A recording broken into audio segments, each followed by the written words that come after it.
I'd like to tell you about Dyvsign, which steps I took in order to get here, in order to make Dyvsign a successful jewelry business.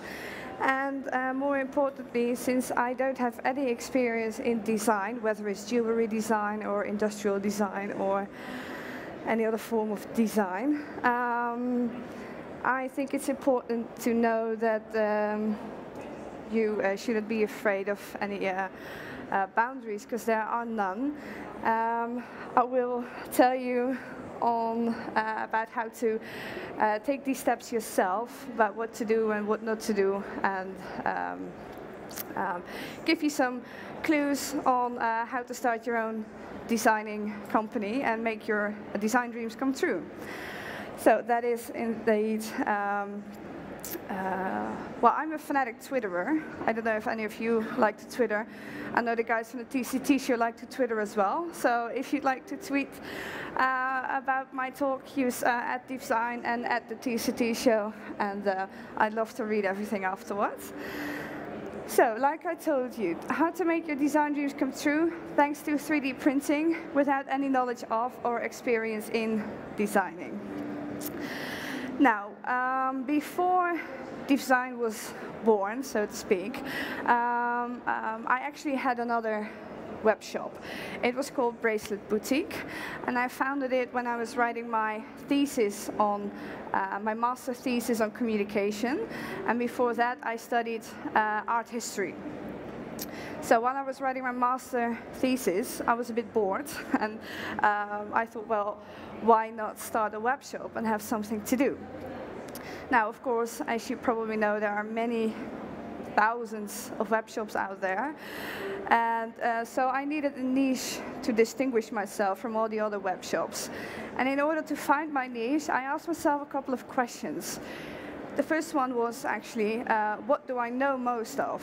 And for me personally, the answer is art. And it's not that I know most of it, but I also believe that telling about art is really, well, I like it, telling about art, telling the story behind the work of art, because there is so much to tell about. Now, another question you should ask yourself if you are aiming to be a designer is, what can I do best? Well, next to designing, but for me it's telling stories. And having those two combined, art and telling stories, that actually also kind of forms my goal, which is to tell everyone about the wonderful and inspiring stories behind the work of art. For instance, the artist who made it, had he just been traveling to another country, and did the new country he visited inspire him to a specific work of art? Or how was it perceived at the time? Was it very radical? Was it very extreme? And did actually no one like it back then? And is it now worth millions of dollars, euros, pounds? So I really wanted to tell the story behind the works of art. And that's actually how Bracelet Boutique was founded. And I bought ready-made bracelets in a country in China, a country in Asia.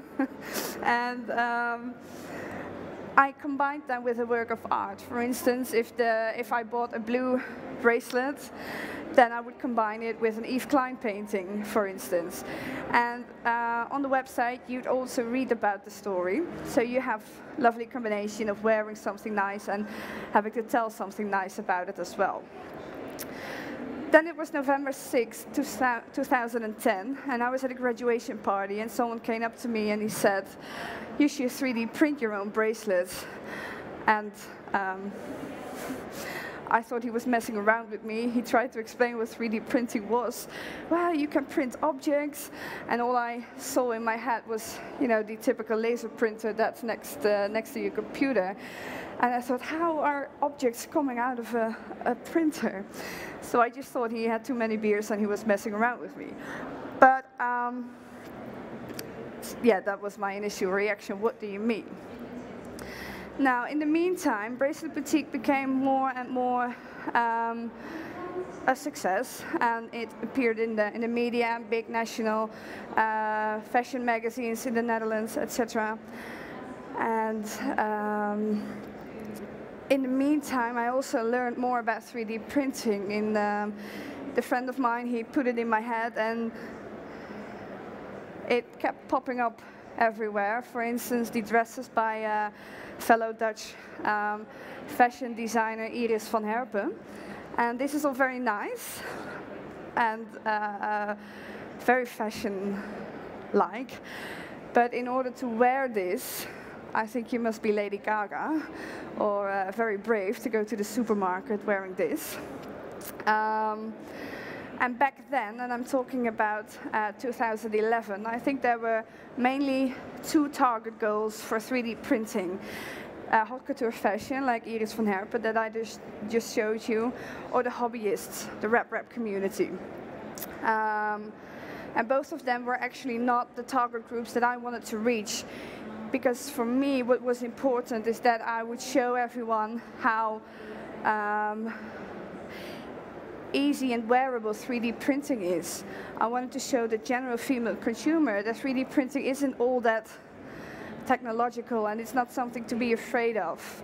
Because even nowadays, whenever there's something in the media about 3D printing, it's either negative, as the 3D printed guns, or it's very futuristic. 3D printing veins, 3D printing skin, 3D printing on the moon. And to be honest, if you're a woman, you're like, oh, well, what does that mean for me? What does 3D printing mean for me eventually? And because I already had Bracelet Boutique combined with my personal interest in art, I did not only want to reach out to the general female consumer, but I wanted to reach out to the general female consumer with a potential interest in art. So October 10th, 2011, I thought, let's make this happen. Because it's very easy to start with it, start experimenting with it. Because as you have probably heard already today, there's no need to go to China and have 10, 20, 30,000 molds being made. You can just easily start with one piece, see if you like it, see if your friends like it, and if everyone likes it, well then just print another, print a few, and make a good start. So let's make this happen. How did I make this happen? I live in Delft, in the Netherlands, and in Delft there's a technological university. So I ended up emailing one of the professors over there saying, hi, I'm Yvonne, I know nothing about 3D printing, will you tell me? And he was very kind, and he showed me around, and it took me a while to understand everything, because it was still a little complicated for me. But what I believe in is that you really should know your strengths and your weaknesses, and definitely outsource, stick to what you know best, and outsource everything else. So well, my strengths are kind of like what I told you, telling stories and knowing about art. And my weakness was the technology. I know a little bit more about the technology right now, but still, making the cut drawings is something that I don't do myself. I have a friend of mine who did do industrial design, and she is very well acquainted with SolidWorks. She knows the program very well. So she does the cut drawing for me, and I made some sketches on the paper. I had the visualization in my head, because I'm more of a concept thinker. And the two of us together, we made the cut drawings. Now, PR. This is a very important issue, I believe, because no matter how great your designs are, no matter how pretty it is, or how functional, or everyone likes it, you like it, your family, your friends, but you don't want the people close to you to like it, you want everyone to like it. So PR is a very big issue, very important issue if you are going to make your design dreams come true. I know of another Dutch guy. He designed iPhone cases. He had this website application where you can just customize it however you like it, and it was really nice. It was very pretty. It fitted around the iPhone very well. unfortunately no one knew about the website, and he just had to shut it down. He had to find a full-time job because he said, well, it's not working, I'm not making any money of it. So that was a really, really pity. Let's see, so finally it was May 30th, 2012, and I had my press release out because my first collection was finished, finally. And I had a little party that day because I was very happy that I could show it now to everyone. So let me also show it to you, the first designs. As you see on the right, this is a work of art by Matisse. At the end of his lifetime, his vision wasn't that good anymore. So instead of painting, he decided to cut out shapes of paper. And that's what you see on the right. And I used his organic shapes actually as a base for the bracelets with the same name. And let me show you some more photographs. This is a Dutch actress, very, very nice girl. She was nice enough to do some modeling for Dyvsign.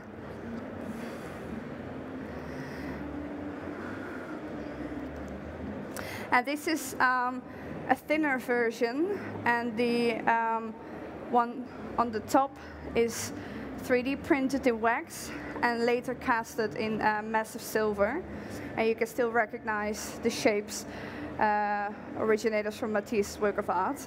And the one on below is printed in steel, stainless steel, and then gold plated in 24 karat gold.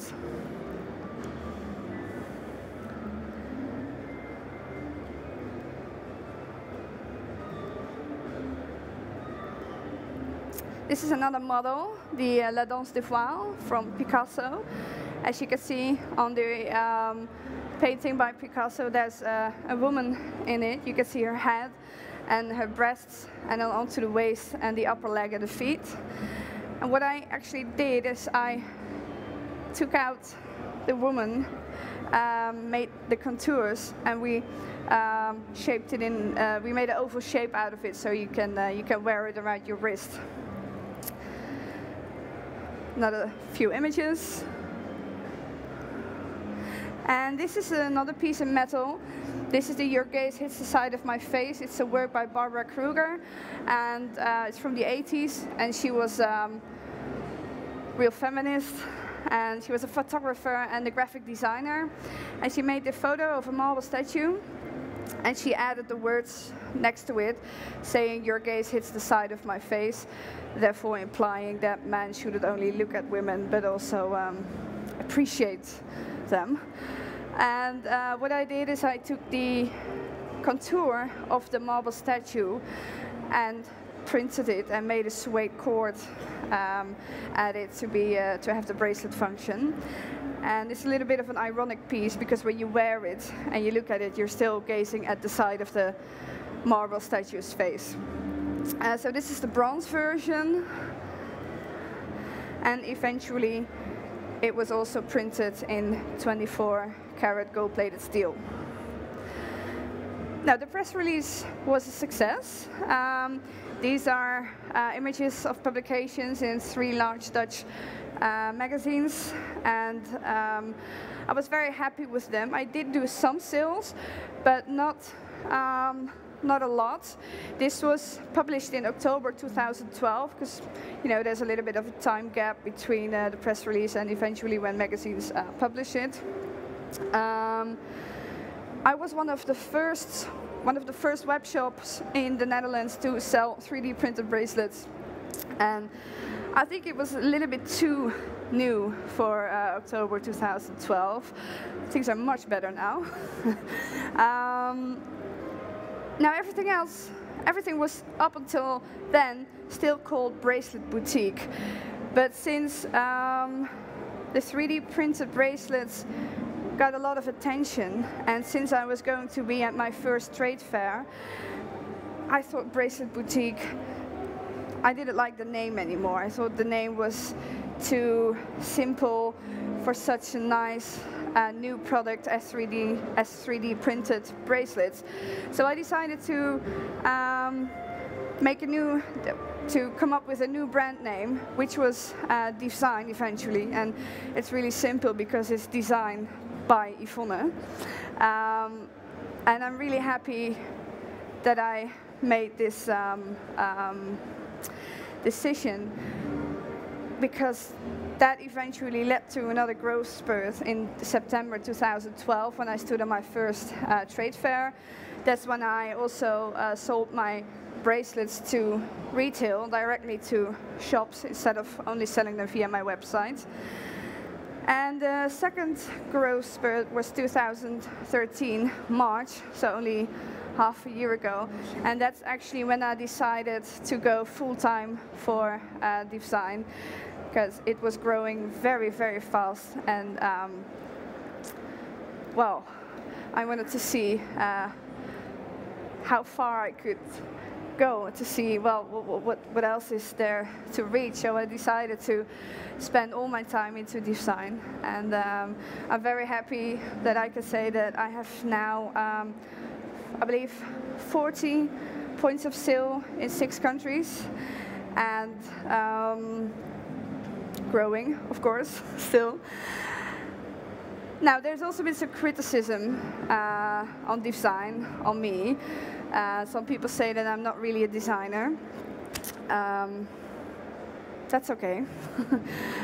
Some people think of me as an artist, but since I studied art history, I don't really feel comfortable when people call me an artist, because I have a different connotation with that. Now, I actually believe that instead of a designer, I'm more an entrepreneur in the jewelry business, because it's not just designing, it's also sales, it's also PR, website maintenance, sending invoices, storytelling, writing the stories about the works of art on which the jewelry is based upon. It's social media, like I said, Twitter. Administration, not only sending invoices, but paying invoices as well. Acquisition, arranging and styling photo shoots, as the photos you saw with the model. Keeping in touch with clients, like I said, 40 points of sales. That requires a lot of attention to keep them happy. Marketing, building exhibition stands, and of course giving lectures, and much more. So in relation to that, I also think there are 3 types of designers who work with the 3D printing possibilities. One of them is mass customization. Have things designed your way. You know, like the guy I told you from with the iPhone case. You can just build a website application, have it on your website, and have the masses customize it for themselves.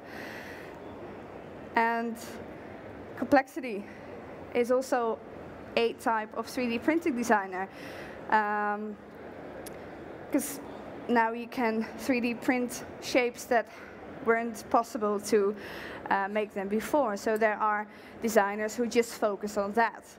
And the last type is the designers who don't have any experience, like me, but still are able to become a designer or an entrepreneur in the jewelry business just by knowing your strengths and your weaknesses and outsourcing the weaknesses. Let me elaborate a little bit on outsourcing your weaknesses. How to find someone who can do your cut drawing, or if you still like to do the cut drawing yourself, which is also possible, of course, but if you have no experience in it yet, there are multiple forums or other websites where you can find lots of information, where you can find a cut drawer. You can just post a message saying, well, I have some designs, but I'm looking for a cut drawer who will help me with this. Or you can just go to YouTube, where there are a lot of tutorial videos to learn about the cut programs. And I know many designers who have learned themselves to use a cut program like that. Now, these 6 very important questions, well, well, usually I should say write them down, but since the video is going online, you can always hear them later. Again, what do you know most of? These questions are all intended if you are looking, interested in becoming a designer yourself and need some guidance on how to do that. So what do you know most of? What can you do best? What is your goal? Who will be your target group? What are your strengths and weaknesses? And what do you need to outsource? Now, if you'd like to follow Dyvsign on Facebook, Twitter, or the newsletter via the website, then you might be one of the first who will get a who get a view of the new collection. It's called the Russia collection, and it's all about Russian artists. Actually, a theme this time. And let me give you a quick. Let me show you just some quick photographs. And I hope this all will be online pretty soon. So it's just, maybe you noticed, but it's not just bracelets anymore. The first collection was only bracelets because of my former web shop that was called Bracelet Boutique. But eventually I quit Bracelet Boutique because Dyvsign was so successful that I couldn't have two websites running at the same time. So I quit Bracelet Boutique and all the focus went to Dyvsign. So now I can also have earrings and necklaces and have combined sets together, which I'm really happy about. And yeah, that's about it. I hope that I may have inspired some of you saying, well, now I'm going to design something myself as well. Do let me know.